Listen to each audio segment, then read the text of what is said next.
At nagbabalik na si Kim Chino, ang spicy opo mo sa radyo na hindi katulad ng ex mo nga bigla ka na lang binitawan.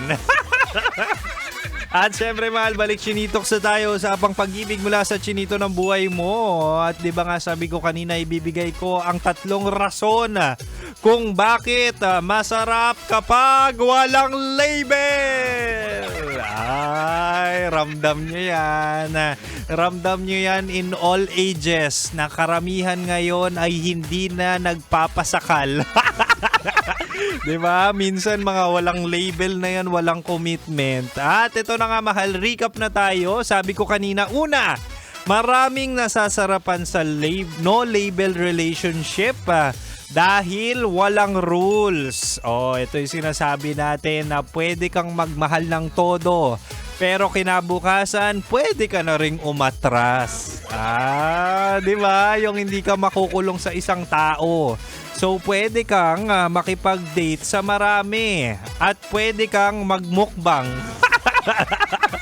Di ba? Pero ang downside niyan, mahal, kapag ikaw yung na-fall, ikaw yung talo. Bakit? Kasi wala kang karapatan. Wala kang karapatan magselos, wala kang karapatan manghingi ng update, wala kang karapatan kasi walang kayo. Yun. Pangalawa naman, mahal, maraming nasasarapan sa no label relationship kasi masarap na hindi sigurado. Ayan. Kapag hindi sigurado, ano meron? May thrill, 'di ba? Yung talagang hindi mo alam kung saan patungo yung relasyon nyo, pero grabe yung kilig at kaba na talaga nga namang sweet and spicy. 'Di ba? Yung hindi mo alam kung kayo ba, pero yung uncertainty at kaba na yun nakakakilig. At yun din yung dahilan kung bakit hinahanap-hanap mo siya. 'Di ba?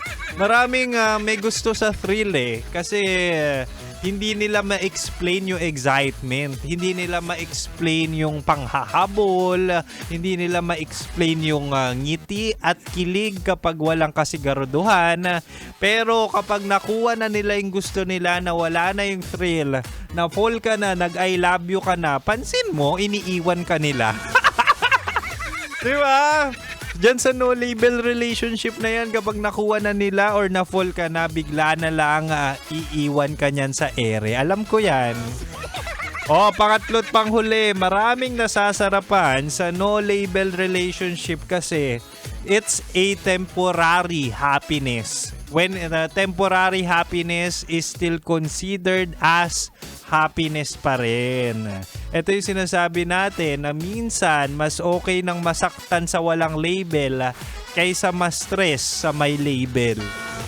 'Di ba? Maraming ngayon nasa relasyon pero hindi naman masaya. Maraming ngayon kasal pero niloloko pa rin, 'di ba? Yun yung sinasabi natin dito. Ako personally, okay na sa akin minsan na hindi masabing akin siya, pero at least pinapasaya niya ako. Yan yung mga linyahan na naririnig mo sa no label relationship. 'Di ba? Pamilyar. Kunwari, sinasabi rin na kahit sa konting oras siya ay akin at ako ang kayakap niya, solve na ako ron. Wow! Yung ganyang mga linyahan, kung tingin mo pamilyar sa'yo, ayan ang mga linyahan ng mga kabit. Kabit ka, no? Diba? Meron talagang ganyan yung minsan malungkot sila at talagang gusto lang ng companion. Kaya naman nagsisettle sila sa walang commitment at walang label na relasyon.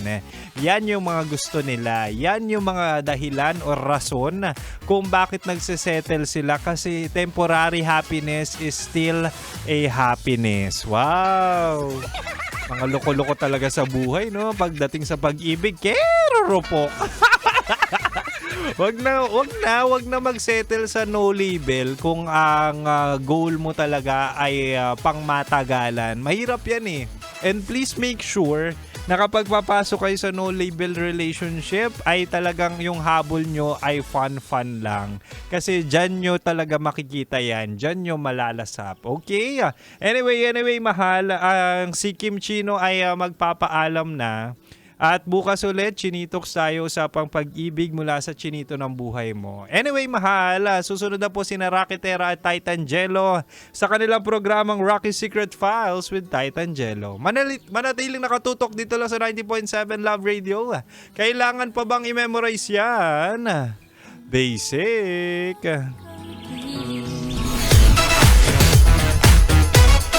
Metro's number